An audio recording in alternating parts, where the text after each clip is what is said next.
Hola, buenas tardes. Bienvenidos a las lectoras y lectores que se han conectado para ver esta transmisión. Eh, Les agradecemos muchísimo por acompañarnos en la Feria Internacional del Libro de Oaxaca en su edición número 40. Esta actividad tiene el nombre Máscaras y disfraces en la literatura. Agradecemos a nuestros participantes, a los que voy a presentar lo más breve que pueda. Está con nosotros Alejandra Costamaña, que nació en Santiago de Chile en 1970. Es escritora y periodista y tiene una especialidad en comunicación con un máster en literatura. Es autora de 4 novelas, El sistema de tacto es la última de ellas y fue finalista del Premio Herralde de Novela en 2019. También ha publicado 4 colecciones de cuentos, entre las que destaca Imposible salir de la Tierra, publicada en 2016 por Editorial Almadía, y una antología de columnas de periódicos. Su trabajo ha sido traducido al italiano, coreano y francés, y desde 2010 es miembro del comité editorial de la editorial independiente chilena Cuneta. Actualmente vive en Santiago de Chile. Eduardo Jalfón nació en la ciudad de Guatemala en 1971, estudió Ingeniería Industrial en la Universidad Estatal de Carolina del Norte. Nombrado uno de los mejores escritores latinoamericanos por el High Festival de Bogotá, también ha recibido una beca Guggenheim y el prestigioso premio de novela corta José María de Pereda de España. The Polish Boxer, su primer libro en aparecer en inglés, fue seleccionado por el Editor's Choice del New York Times y fue finalista del International Latino Book Award. Vive actualmente en Nebraska y viaja con frecuencia a su Guatemala natal. Emiliano Monge, nacido en México en 1978, es politólogo y escritor. Ha publicado los libros de relatos Arrastrar esa sombra, finalista del premio Antonín Artaud, y La superficie más honda. Las novelas El cielo árido, ganadora del premio Jaén de novela y de otras voces, premio Otros ámbitos. Las tierras arrasadas es otra de sus novelas que ganó el premio Elena Poniatowska de novela iberoamericana y No contar todo de 2018, así como el libro infantil Los insectos invisibles.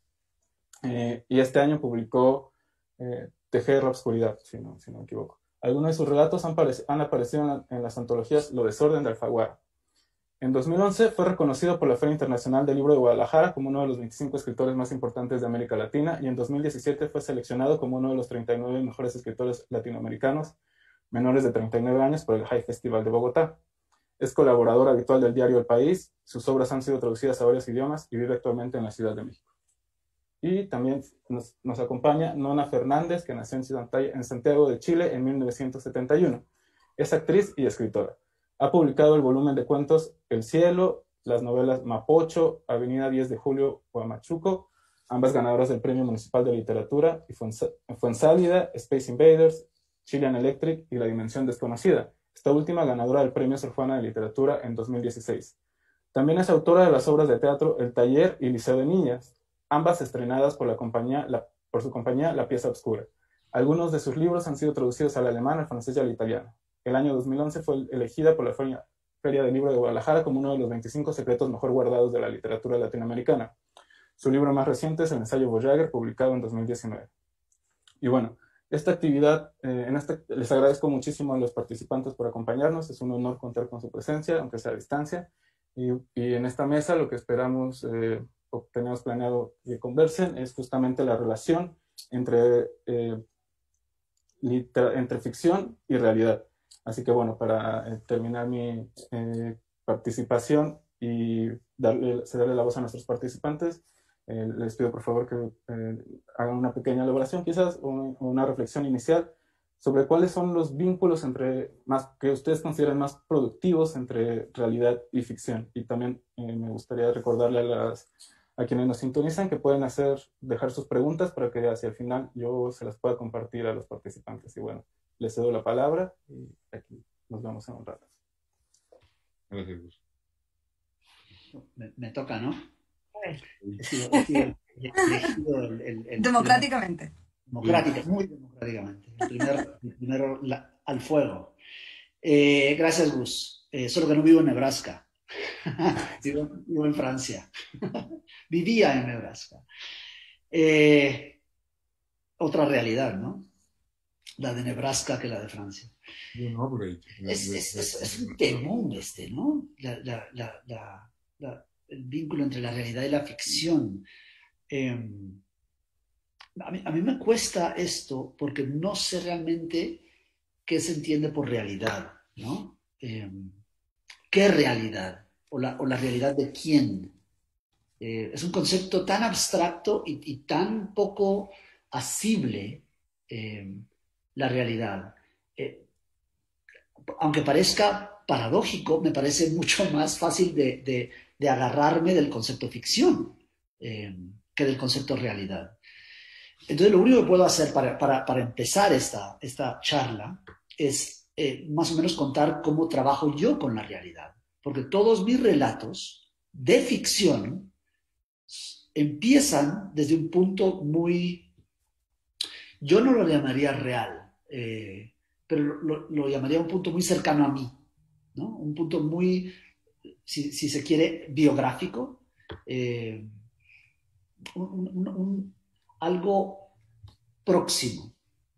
Pero no sé si es algo real lo que quiero decir ahí, sino algo muy cercano a mi biografía, a mi vida, a mi infancia, a mi familia.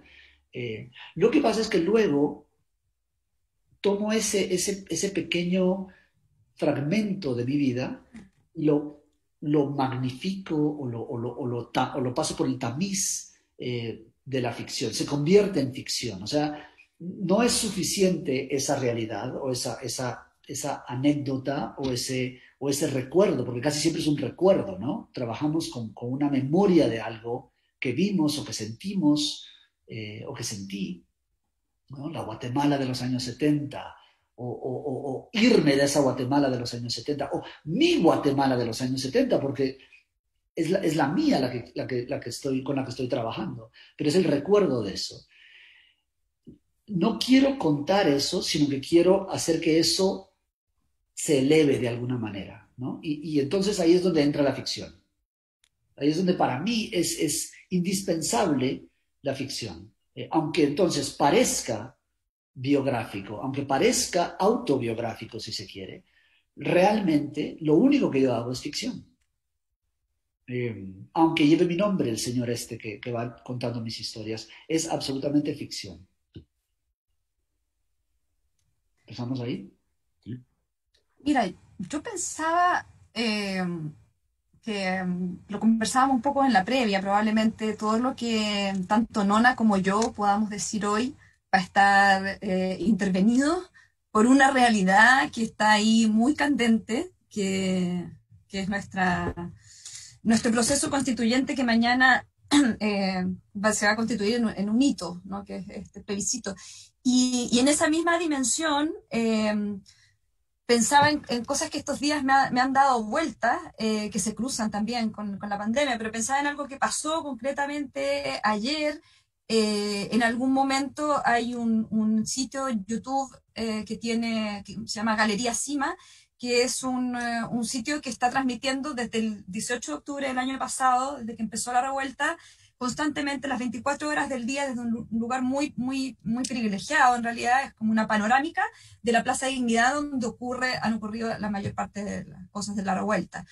Y ayer en algún momento yo vi que alguien decía, vean en este minuto Galería Cima me conecto con la Galería Cima, lo que está ocurriendo, y ocurría que el gran monumento que hay a un general, el general Baquedano, que ha sido como el lugar donde han sido las protestas, la gente se sube, lo rayan, lo pintan, lo despintan, hay toda una disputa en torno a ese ícono, y sobre ese ícono se posaba otro gran ícono de la revuelta, que es, no sé si tengo que explicarlo, pero es el negro Matapaco, que es un perro quiltro, como llamamos en Chile, un perro sin raza, que ha sido como un ícono también de la revuelta porque es un perro que tiende a defender a los manifestantes o tendía a defender a los manifestantes, ¿no? Y se volvió un ícono de la revuelta.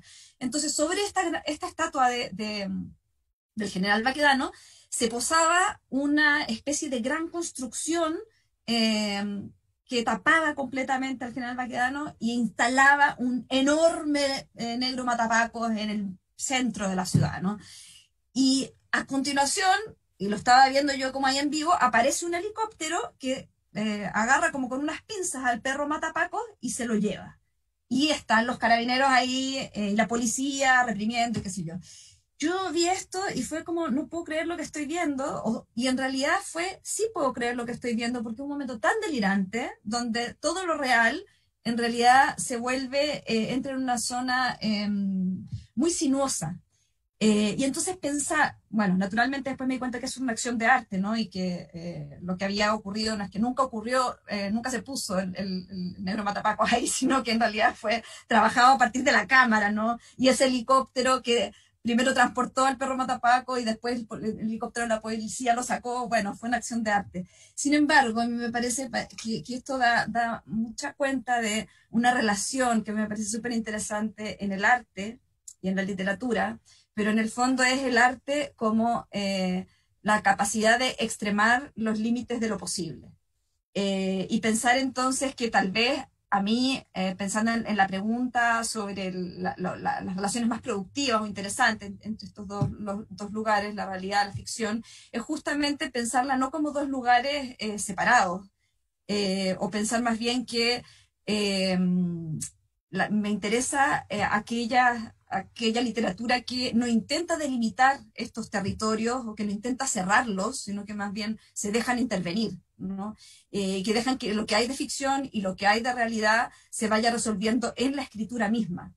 Es decir, los que toman la realidad de alguna forma como un material moldeable, descuajeringable, transgredible, sujeto a ser intervenido, y no como una fuente, ¿no? Porque ahí estaríamos entonces hablando a lo mejor de otro género, pero si hablamos de literatura, yo no pensaría nunca en fuentes, sino más bien en materialidades que se manifiestan en la escritura y que vienen de la realidad. Pero sabemos que al mirar un hecho, ya que Eduardo hablaba recién de memoria, no solamente de realidad, sino de memoria, pero al mirar un hecho con los ojos del presente, entonces, y al escribirlo, al verbalizarlo, al ponerle palabras, al darle una trama, al fragmentar el tiempo, alterar el tiempo cronológico, ese pasado que traemos a la memoria, o eso real, se vuelve inevitablemente literatura.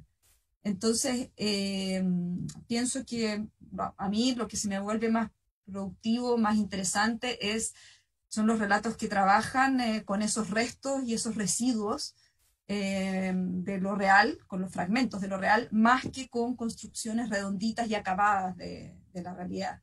Es decir, como con aquello que sobrevive en el presente, esos restos que sobreviven en el presente, si pensamos en la memoria, ¿no? No sé. Sabes que me lanzo yo también. Aquí aprovecho, quiero lanzarme también y quiero también disculparme un poco, como la Alejandra lo ha hecho, porque evidentemente hoy día vamos a andar muy autorreferentes, ¿no? En relación al proceso chileno. Es difícil sacarnos la realidad de encima en este momento. Pero se me hace, bueno, primero hola a todas, a todos. Gracias por la invitación. Feliz de estar acá. Más feliz me estaría si estuviera ya efectivamente, si estuviéramos con la posibilidad de ir a tomarnos algo después. Pero bueno, la realidad está mandando, ¿no? Más que nunca la realidad está mandando demasiado. Se me hizo muy interesante la reflexión, porque creo que estamos viviendo un momento por la crisis sanitaria, ¿cierto? Y acá, déjenme decirlo nuevamente, por nuestra revuelta social en Chile, donde la realidad ha tomado un protagonismo feroz, ¿no? Se ha desbordado la realidad. Estamos como día a día muy atentos y atentas de lo que la realidad nos va proponiendo. En una especie de intensidad, yo siento que antes no era tal. Acá cada día, por lo menos acá en Chile, estamos bombardeadas y bombardeados de noticias, de aconteceres, de delirios que vienen de la realidad, que es imposible no sentirse interesada, es imposible no sentirse interpelada por la realidad. Es agotador, la verdad es que es agotador. A ratos es tremendamente agotador, a ratos es tremendamente interesante, porque te obliga a estar en situación de actividad mental, de alerta, ¿cierto? Y te obliga a estar en el ejercicio constante del pensamiento, ¿no? De estar elaborando, de estar metabolizando un poco la realidad, que en rigor creo es lo que la literatura hace, la escritura hace desde siempre, ¿no? Independiente de este momento, ¿no? Pero sin duda, creo que en este momento, tal cual como lo estamos viviendo, ese pacto entre la realidad y la escritura, digo realidad y escritura más que realidad y ficción, realidad y escritura se tensiona en lugares distintos, ¿no? Se tensiona en otros lugares en los cuales yo no los había pensado, o no los había elaborado, o no los había visto antes, ¿no? Porque son momentos, por lo menos aquí, para mí, momentos donde ese metabolismo de la realidad se hace urgente. Por lo menos yo escribo, pienso cuando escribo, o sea, pienso muy mal cuando no estoy escribiendo. Se van a dar cuenta en el medio de esta charla, voy a evidenciarlo, pero pienso cuando escribo, o sea, ese es mi espacio de pensamiento, ese es mi espacio para intentar comprender la realidad, para, insisto, metabolizarla y transformarla en algo, ¿no? No en una respuesta, no en una conclusión, sin duda, pero en un proceso mental. Cuando la realidad es tan álgida, tan intensa, por lo menos para mí la escritura se vuelve urgente, ¿no? Para intentar estar, la escritura como una posibilidad de estar en el mundo también, ¿no?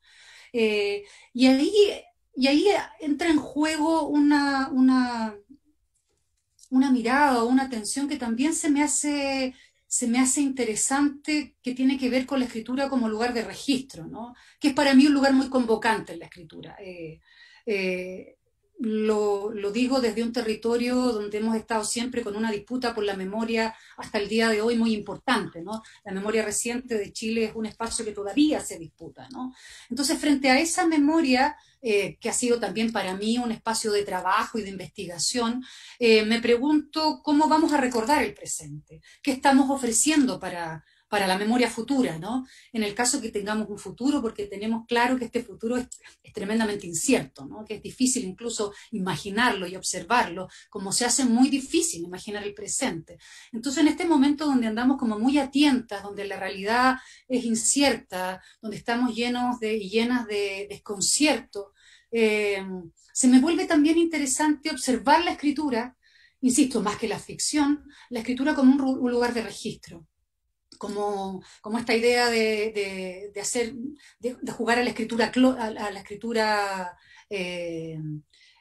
¿cómo se llama esta cosa? Se me olvidó la palabra. ¿Ven ustedes? Ya estoy mal. El dron, como la imagen de un dron, ¿no? Como la imagen de un dron donde quizá en este minuto, por la incertidumbre, por el desconcierto, tengamos poca claridad y poco equilibrio que ofrecer, pero sí podemos ofrecer imágenes y palabras y proponer esas palabras. Y ahí voy a citar a la Rita Segato, que me encantó en una charla, algo que habló muy, muy lúcidamente, como cómo proponer palabras para seguir pensándonos en este minuto y para poder comprendernos no en este minuto, probablemente en el futuro, ¿no? Porque creo que acá es un momento difícil para poder entendernos. La humanidad está pasando por un momento extraño, ¿no? Donde la realidad se desborda también. Y ahí lo último, porque como ustedes ven, estoy tirando líneas para todas partes. Hay algo muy bonito de lo que me agarro también que decía la Alejandra en este momento, también como la escritura, en momentos como este, también vuelvo al rol del registro, pero también vuelvo al rol. La escritura siempre ha tenido, como el arte en general, esa posibilidad de dar de baja a la realidad a ratos, ¿no?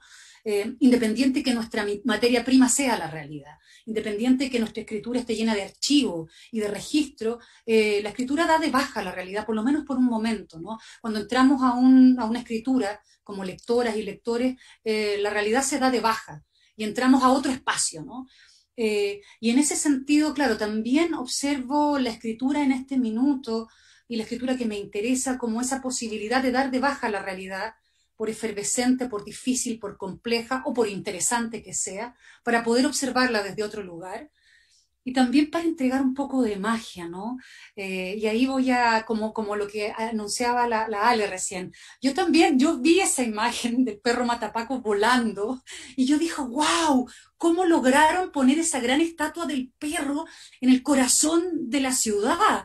O sea, ustedes no se imaginan lo difícil que es eso, con la cantidad de carabineros de fuerza pública que hay ahí. Entonces era un golazo, era maravilloso. Y por un momento yo lo creí. Y fue hermoso. Vuelvo a la posibilidad hermosa que tiene la literatura, la escritura y el arte en general de entregarnos un poco de magia. Hay una cita que el otro día también la escuché de un maestro mío que es actor, el Alfredo Castro, que citaba a Blanche Dubois del tranvía llamado Deseo de Tennessee Williams, y decía, no la voy a decir bien porque no me acuerdo bien, pero era algo así como no quiero, ¿cómo era? No quiero más realidad, quiero magia, por favor, apaguen la luz, decía Blanche. Y también me sentí muy identificada con esa frase. Entonces creo que la escritura de alguna manera tensa esos dos espacios, el espacio de la realidad y el espacio de la magia. Como para poder de alguna u otra manera en el constructo que sea que nosotros podamos entregar, dar de baja un rato la realidad para pensarla mejor, no para intentar pensarla. Yo creo que le diste ahí el pase con eso de apaguen la luz y la oscuridad, le diste el pase a Emiliano ahí con tejer la oscuridad de una, ¿no? Estaba guionizado, estaba guionizado. Totalmente, Sí, esto está ensayado. Lo tenemos todo muy ensayado, exactamente. A ver, yo voy a tratar de hilar también con ustedes algunas ideas. No tengo la justificación para estar tan desconcentrado como ustedes, pero lo estoy. Me pasa además, como decía Nona, uno de los motivos por los que escribo es porque yo soy consciente de que pienso mejor cuando escribo que cuando no escribo, ¿no? Y en ese sentido escribo buscando también mi modo de pensar y mi modo de entender las cosas. Yo, escuchándolos y pensando mientras los escuchaba en este asunto que parece siempre tan fácil, tan evidente de la realidad y de la ficción, y que al final es el más complicado de todos los que podemos tratar de desentrañar, sobre todo estando parados en donde estamos los escritores, ¿no? Los artistas, pensaba que quizá es un asunto que tiene que ver única y exclusivamente con el tiempo, con la temporalidad. Es decir, la realidad y la ficción a mí, como decía un poco Ale y como también sugería un poco Nona, me parece que son un mismo lugar, ¿no? Había un dios egipcio que según el ojo que abriera, veía un momento de la realidad, ¿no? O sea, veía o presente o pasado o futuro. Y me parece que hay ahí un asunto que es que la realidad solo existe en el presente, ¿no? Y pongo como ejemplo el que estaban poniendo ustedes, ¿no? Ese momento en el que están viendo en la pantalla el quiltro matapacos que se lo están llevando, solo es real, solo es posible en ese momento en que lo están viendo.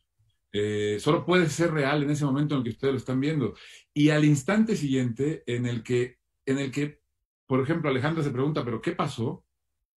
Cualquier respuesta que te des es ficción. ¿Me explico? O sea, cualquier posibilidad que te des es ficción. En ese sentido, la ficción sería como ese pasado y ese futuro que encierran un momento que además del cual no podemos escapar. Por eso no podemos escapar de la realidad. Porque vamos a estar en presente, ¿no? El asunto es cómo nos relacionamos con ese. Y ahí es donde yo creo que los escritores, por ejemplo, nos sentamos a escribir y decía Eduardo, ¿no? Que él se acuerda o toma motivos de la Guatemala de los 70s, que después son transformados completamente en otra cosa. El asunto es que uno se siente a escribir con una intuición, con algo que cree que está haciendo, da igual si es un relato, si es una novela, si es una obra de teatro, yo creo, y más allá de que tenga un plan, tiran volado todos los días, con una monedita que en una cara tiene la imaginación y en el otro tiene la memoria, ¿no? Lo tira estando en presente, y del lado que cae ese día, vas a trabajar más con materiales que provienen de la memoria, más con materiales que provienen de la imaginación. Pero ambos, los materiales de la imaginación y de la memoria, están en tensión absoluta con la realidad. Son una deformación o un complemento o una reinterpretación o una manera de arrancarle al presente algo, arrogarnos la posibilidad de decir no queremos que todo sea presente, ¿no? Y ahí un poco lo que decía Nona también, el asunto de la esperanza, pero también del dolor ante lo pasado, pues, del recuerdo, de la pérdida, ¿no? O de algo que pudo haber sido distinto, ¿no? O que podría ser distinto. Y en ese sentido, no sé, pienso de algún modo que es como, por supuesto que esto es si lo planteáramos como un vidrio, ese presente, ese instante que es el de la realidad, se quiebra y genera grietas que van a atravesar el pasado y el futuro, como los otros también atravesarán el presente, ¿no? Pero me parece que hay ahí una suerte como de... Son un mismo lugar, y es el escritor, y no solamente el escritor, el ser humano, el que decide qué ojo abre y qué ojo cierra, un poco como lo que decía que hacía el dios egipcio, ¿no? Es decir, estamos viviendo siempre en la realidad, pero también estamos siempre viviendo en la ficción. Y estamos siempre creando con ficción y estamos siempre creando con realidad. Es muy difícil separarlos porque son un mismo espacio y están compuestos de las mismas cosas. El asunto es cómo se cuelan, ¿no? Cómo se van entrelazando. si uno piensa cómo funciona, por ejemplo, la esquizofrenia, el hipotálamo imita el 24, más bien el cine imita los 24 cuadros por segundo, que es la velocidad a la que el hipotálamo proyecta imágenes en el cerebro. Y la persona que dice que escuchó que le gritaron en la calle, no es que imagine ese grito, es que un grito que sí escuchó, pero quizá hace 15 años, quizá hace 2 años, quizá en una película, quizá en una calle, eso se cuela en un momento que no se tenía que haber colado. Entonces, por eso él está convencido que lo escuchó, porque sí entró y se coló, ¿no? Entonces, ¿cómo puedes saber si es real o no? ¿No? Eso es más o menos lo que sucede con la experiencia de la ficción y la realidad, cómo se cuela y entra, y entonces, ¿quién es capaz de decir que sucedió o que no sucedió, ¿no? Desde el lugar de la literatura, de donde acontece la literatura, digamos, ¿no? Yo creo que ni siquiera tendría que interesarnos, ¿no? Es un asunto que quizá tendría que dirimirlo un médico, ¿no?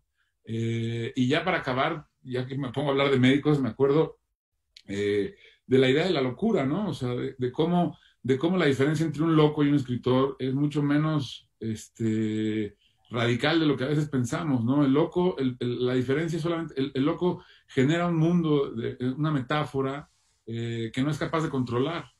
Y de la que luego no puede escapar, y el escritor genera una metáfora que cree que puede controlar, ¿no? Y de la que cree que puede escapar. Pero los dos lo que están haciendo es deformar la realidad, de algún modo, ¿no? Y creo que eso es lo que sucede con la ficción. Y creo que al revés sucede algo muy parecido, ¿no? No sé si Bueno, por ahí podemos seguir hacia algún lado o no. hay varias cosas, muchas cosas. Yo no sé ustedes, pero supongo que sí, les pasa lo mismo que a mí, que esto es algo, este tipo de grandes temas, únicamente me obligan a hablar sobre ellos o en mesas o en entrevistas, pero no es algo que jamás me pasa por la cabeza. Comer una milanesa el miércoles, pues no, ¿Verdad? tampoco. Mucho menos a la hora de sentarnos a escribir. Claro. ¿No? Entonces me pareció muy curioso, Nona y Emiliano, los dos dijeron que ustedes cuando se sientan a escribir piensan, ¿no? Que es cuando logran, y me encanta la imagen porque a mí me sucede exactamente lo opuesto. Me explico un poquito. Yo soy muy ingeniero, yo soy excesivamente ingeniero, lo cual quiere decir neurótico, hiperplanificador, ¿no? No planificador, planifico todo demasiado, estoy todo el día pensando más de la cuenta. En el único momento en donde yo logro apagar eso es cuando me siento a escribir. Y entonces toma el poder otra parte de mi cerebro, no sé cuál, y entonces salen cosas que me sorprenden. Y esa magia que tú dices, Nora, ¿no? De poder trabajar con otras cosas. Entonces me encantó oír eso porque es lo opuesto a mi manera de trabajar. Aunque no sé si cuando dicen piensan quieren decir se concentran o se concentran en lo que están escribiendo. Porque para mí hay un momento más adelante donde sí viene ese ingeniero a poner orden, pero cuando me siento con un relato, cuando me enfrento con un relato, es todo menos pensamiento. No sé ustedes. Mira, es curioso porque yo creo que, claro, también ahí habría que pensar en qué se entiende por pensar. O sea, quiero decir, en el fondo es intentar entender algo, lo que no significa para nada que uno lo entienda, sino más bien yo pienso en el ejercicio de escribir como tratar de que otorgarle a las palabras, darle a las palabras la capacidad de darle algún sentido a aquello que mi cerebro no puede procesar de otra forma, ¿no? O sea, como están las imágenes ahí revueltas y sobre todo eso ha pasado mucho con la pandemia, en el fondo es como si el cerebro no pudiera estar a la misma altura de lo que ven los ojos, ¿no? O sea, lo que estamos viendo y las noticias con las que estamos siendo bombardeados y este presente abrumador va en una dimensión que está que se nos dispara.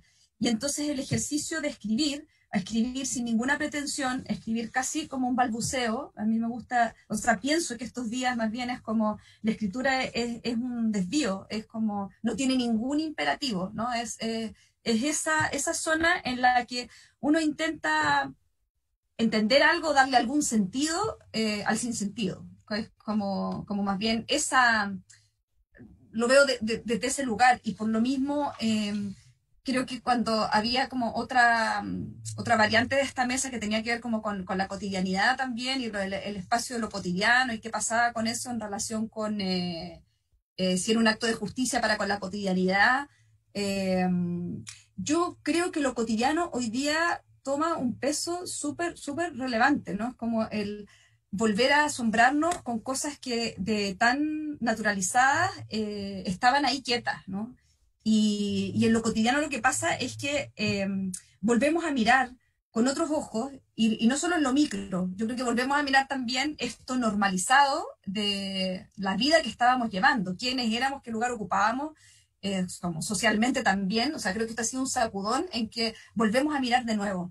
Y en ese mirar de nuevo creo que es también como un entrenarnos en un pensamiento distinto, en un pensamiento que también tiene a lo mejor menos prisa, que debiera tener menos prisa, que debiéramos tener más espacios de detención, ¿no? De detención como para poder efectivamente hacer esos cruces entre lo que hablábamos como realidad, ficción o lo que sea, pero poder pensar también qué sociedad es la que estamos, hacia dónde queremos ir, hacia dónde queremos caminar, y qué pasa con la escritura ahí.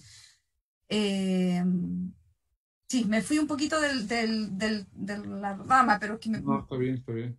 Sí, sí, sí, sí, sí.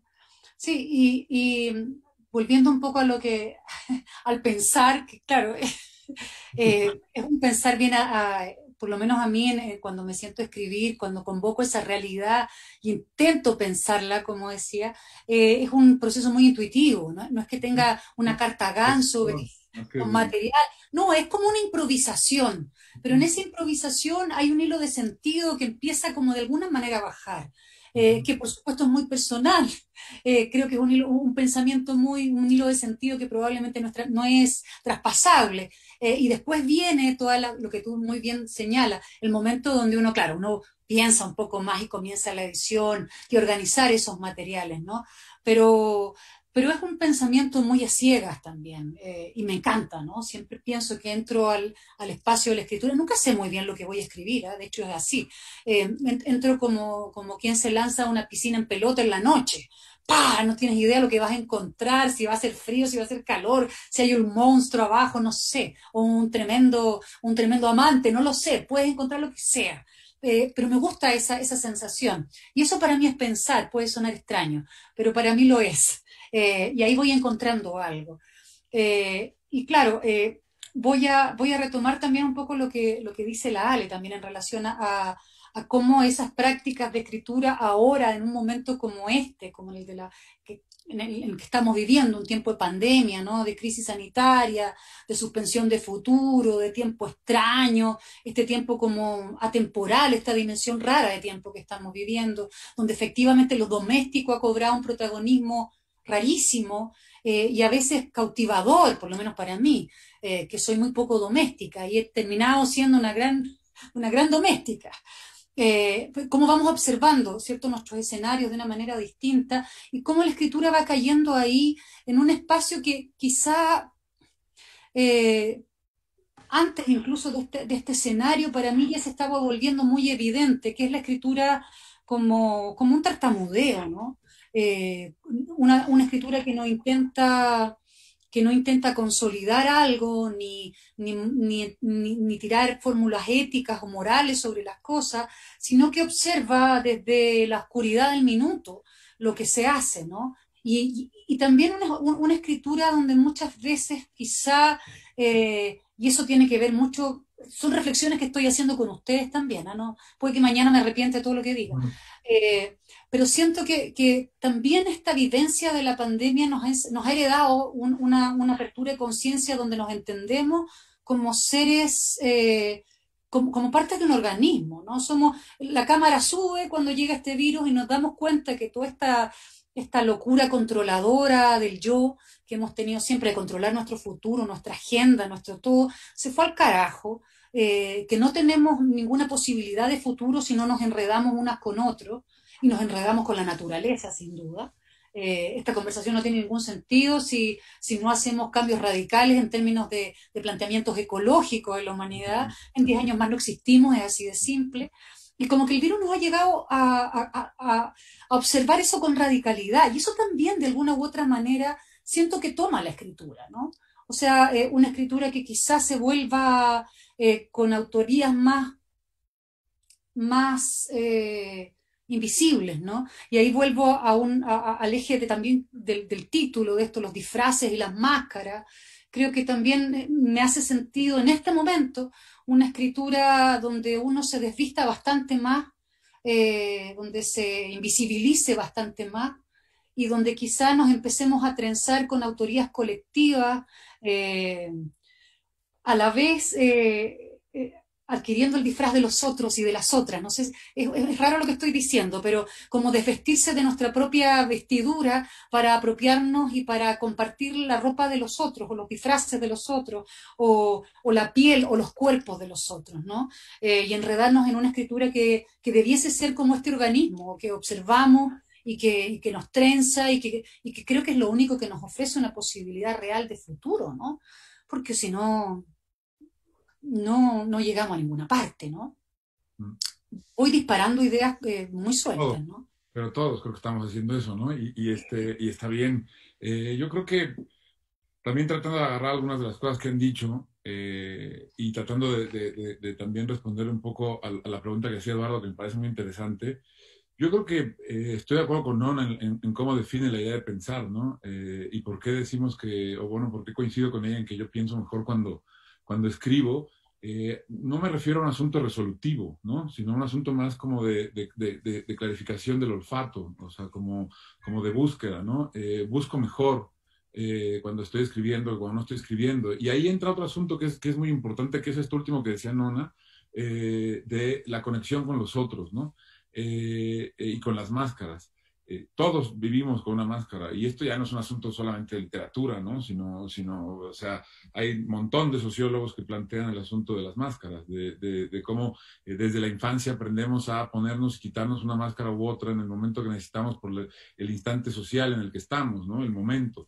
Y yo creo que en la escritura uno se despoja de muchas máscaras, aunque usa otras, ¿no? Esas otras, por supuesto, son muchas, o en su enorme mayoría, máscaras que nos hemos puesto provienen desde la ficción. Y quizá en la realidad social, esas máscaras provienen de la realidad. Máscaras que nos han impuesto la familia, que nos ha impuesto la sociedad, que nos ha impuesto. Entonces, esos dos mundos de máscaras distintas creo que son fundamentales, ¿no? Y en ese escribir con esas otras máscaras, uno se descubre a sí mismo, así como en la realidad, ese usar de las otras máscaras, en vez de descubrirte, te difumina, te hace para hacerte menos a ti, ¿no? Y creo que eso es importante como en el sentido de lo que sucede durante la escritura y de la distancia que se va abriendo y de la diferencia de las máscaras de la realidad y de las máscaras de la ficción, porque además creo que se habla mucho de la idea del espejo, ¿no? O sea, es difícil que en una conversación como esta, y se agradece, no salga la idea del espejo entre la realidad y la ficción, o es un espejo de tal cosa, cuando en realidad yo me la imagino más como un vidrio, ¿no? Un vidrio que de esos vidrios nuevos que te ofrecen, que tienen un gas intermedio entre dos cristales, ¿no? Y que no permiten que se cambie la temperatura de un espacio, que entren los ruidos del otro espacio, pero que es evidente que puedes ver esos dos espacios, ¿no? La realidad y la ficción en ese sentido tienen temperaturas distintas y colores distintos, aunque sean el mismo lugar. Y lo importante es que con esas máscaras, y lo que decía Nona me gusta mucho por eso, porque creo que también permite que pongamos en entredicho la idea de la individualidad y de la colectividad, ¿no? Y creo que ese tema es fundamental si vamos a hablar de máscaras y de disfraces, porque ¿qué pasa cuando uno habla de máscara y de disfraz? Fundamentalmente deja de hablar de uno, ¿no? Deja de hablar de un ser humano, de una cosa. Empieza a hablar de algo que se conjuga en plural, ¿no? Y eso es, digamos, el centro quizá de la línea divisoria, ¿no? Y ya nada más para acabar y poder dar chance a lo que veo a Gustavo nervioso, algo que quería añadir algo a lo que decía Ale, lo que pasa es que ya se me fue. Se me escapó ahorita que creo que algo que estaba diciéndole que me gustó mucho y que quería agarrarme de ahí. Ah, claro. Se nos olvida hablar del lenguaje y del pensamiento. Estamos hablando como algo que hacemos, pero son justo las otras dos de las grietas que se abren desde el presente hacia el pasado y hacia el futuro, que conectan la realidad de la ficción. Es decir, el pensamiento es una máscara, es un disfraz, y solo da lugar a máscaras y a disfraces. Y el lenguaje también. Es un modo no de ponerse una máscara, sino de otorgarle una máscara a las cosas, ¿no? Y de otorgarle un disfraz a las cosas. Y esto no solamente desde la filosofía, por ejemplo, pienso en Clement Rosset y también desde la literatura, ¿no? Y desde la ficción. Uno nombra para transformar, para trastocar, para manosear aquello que está nombrando. Y al hacer eso, le está otorgando otra efigie, le está dando otro sentido, le está dando otro rostro, ¿no?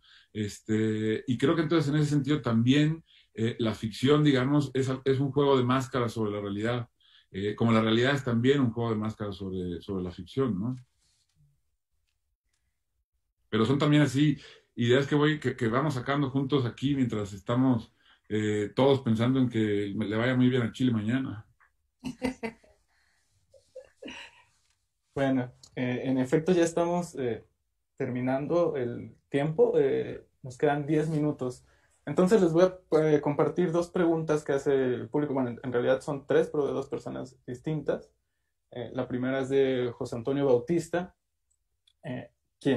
bueno, son dos de José Antonio. A propósito de la primera participación de Nona, pregunta, ¿qué es la magia para ustedes? Lo que sea que significa Anota, no sé si alguien quiera anotar o Nona. Bueno, voy a volver a la autorreferencia absoluta y en este momento probablemente en una semana más voy a decir otra cosa, pero en este momento la magia está siendo para mí la posibilidad de que este país cambie de rumbo. Voy a ser más fantasiosa y voy a ser más ingenua probablemente, pero la magia para mí sería, por ejemplo, que en este país en el que se instauró el neoliberalismo, en el que se experimentó de manera tan brutal, con una dictadura tan brutal, pudiésemos hacer el ciclo completo y desbaratarlo, a partir de la escritura de una nueva constitución que vaya desbaratando todas esas trampas neoliberales en las que nos hemos metido acá en Chile, en las que nos han metido acá en Chile, y que además han servido de incentivo para tanto país latinoamericano que quiere imitar a Chile. Nos encantaría desbaratar esa idea de que somos los jaguares de Latinoamérica y que todo va bien en Chile. Eso, en este minuto, es para mí la magia. Qué genial definición. Y sí, esperemos que también el resto de Latinoamérica... Sí, eso sería mágico. Eso sería mágico, que fuera de esa manera, ¿no? Como a partir de una decisión colectiva. Ajá, y no por decreto, como algunos intentan. Exactamente. Y bueno, José Antonio también, a propósito de la primera participación de Emi, hace una pregunta bastante nietzscheana y dice, ¿la abstracción que llamamos realidad podría ser considerada una ficción? No sé si Emi o alguien más quiera entrarle a esa. Yo creo que un poco es lo que digo, creo que lo que decía yo de ese momento en el que Nona y Ale Costamaño están viendo al perro Quiltro en la Plaza de la Dignidad y que se lo lleva el helicóptero, ¿no? Ese momento en el que lo están viendo, que es un suceso real, ¿no? Y al segundo siguiente, en el instante en el que se preguntan ¿qué es lo que acabo de ver? La realidad se convierte en ficción absoluta, aunque haya sido ficción originalmente, ¿no? Aunque se enteren, porque ellas se enteran de que es ficción después. Cuando lo ven, no tienen la menor idea de que es ficción. Y creo que además nos sirve para contestar esa pregunta que es, como dices, nietzscheana, pero nos sirve también para la pregunta anterior, porque precisamente esa es la magia, que hayan creído que eso estaba pasando, ¿no? Y eso es algo que hace la ficción, ¿no? Bueno, y como contrapunto para terminar, está bastante interesante. Ismael Sánchez pregunta, o sea que están planteando un arte militante político apegado a lo colectivo y a la coyuntura. Agrega el comentario, eso sería un poco restrictivo para la literatura y no sé qué crean ustedes de este Bueno, comentario. yo ahí sí, perdón que me aviente, pero lo digo siempre y lo voy a decir siempre. Ya, gracias al inmenso Juan José Saer, ese tema está bastante superado. Cuando le puso esa rapapolvo a Vargas Llosa, que hizo un comentario parecido al de la pregunta, y le decía, no existe el arte en la literatura sin militancia, sin militancia política, sin una postura política. El asunto es que hay quien entiende que eso es el tema y hay quien entiende que eso es en el lenguaje, ¿no? Y si uno no se relaciona con un texto, con un lenguaje diferente al del poder, está perdiendo el tiempo. Ese es un compromiso que tiene que tener todo escritor, escribir con un lenguaje diferente al del poder, más allá de cualquier otra cosa, ¿no? Después la elección del tema es cosa de cada quien, y ahí sí cada quien puede escoger lo que se le dé la gana, ¿no? Me parece a mí.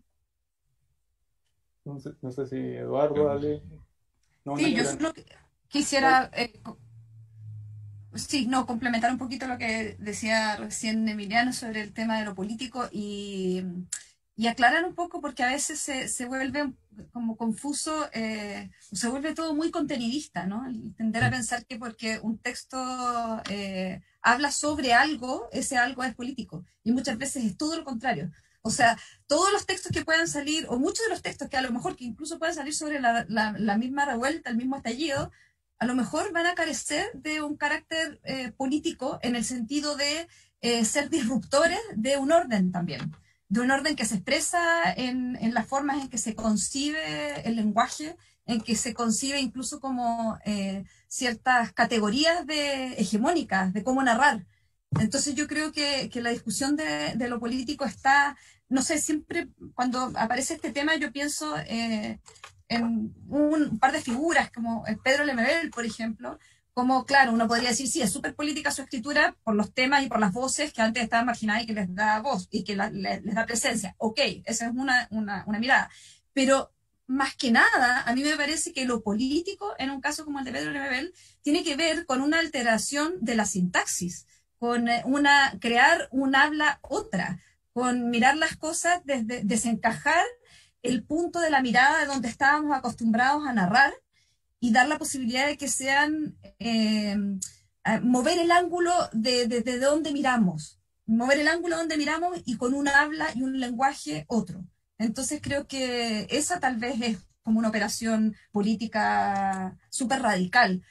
Pienso, por ejemplo, también, no sé, en Diamel el Tit, en los años 80 con Lumpérica, y que hay ahí un momento que es una realidad es absolutamente opresiva, y hay también una prosa que es una prosa asfixiante, opresiva, que también desarticula desde la misma escritura, desde el lenguaje, esa forma de narrar, a lo mejor esos hechos se estaban narrando y que de alguna forma podían estar como entrando en una cierta banda. Yo creo que la memoria se gasta, que las palabras se gastan, que las formas, los temas se gastan, y hay que estar siempre pensando en cómo mirarlos y sacudirlos y volver a darles sentido.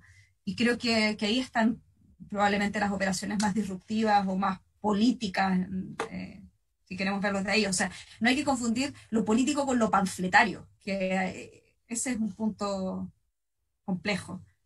Y además que también creo, en relación a la última pregunta que se hacía, ¿no? Dialogando con lo que están diciendo, es que el arte en general, no hablemos solamente de la escritura, el arte, cuando se ve interpelado, el arte siempre se ve interpelado por la realidad y reacciona a la realidad, ¿no? De alguna u otra manera lo va haciendo, pero lo va haciendo no solamente, como decía Lale, con los contenidos que pueden ser pertinentes en el minuto, sino que lo más importante son las formas, cómo vamos baratando la forma de que esos contenidos, digamos, o de los contenidos que la realidad nos propone, como lo decía recién Emiliano muy claramente, como los relatos del poder.